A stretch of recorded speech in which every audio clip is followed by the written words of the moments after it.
La célèbre résidence de l'ancien président Donald Trump en Floride, perquisitionnée par le FBI, du jamais vu dans l'histoire moderne américaine. Une petite bombe qui secoue d'ores et déjà la campagne présidentielle de 2024 et pourrait à première vue mettre Donald Trump dans une position délicate. Mais c'est sans compter sur les supporters du 45e président des États-Unis. Le FBI n'avait aucune raison de faire ça. C'est une manœuvre destinée à persécuter Donald Trump. Ils essayent de trouver quelque chose sur lui, mais ils n'y arriveront pas. Donald Trump peut aussi s'en remettre à ses soutiens dans le camp républicain. Ils promettent d'enquêter sur les actions du ministère de la Justice s'ils redeviennent majoritaires à la Chambre, après les élections de la mi-mandat en novembre. Des questions se posent après la perquisition. Et pourtant, beaucoup d'élus républicains affirment sans ambiguïté qu'il s'agit d'une chasse aux sorcières. Je pense qu'ils ont peur de Trump, mais je crois qu'ils ont surtout peur de leurs propres électeurs qui continuent de le tenir en haute estime.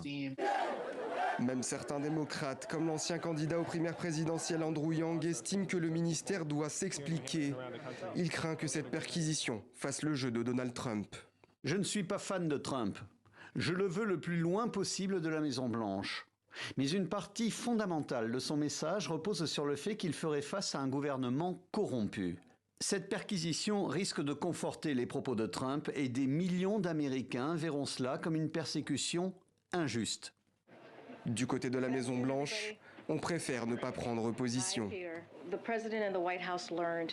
Le président et la Maison-Blanche ont appris cette perquisition du FBI via des communiqués, comme le public.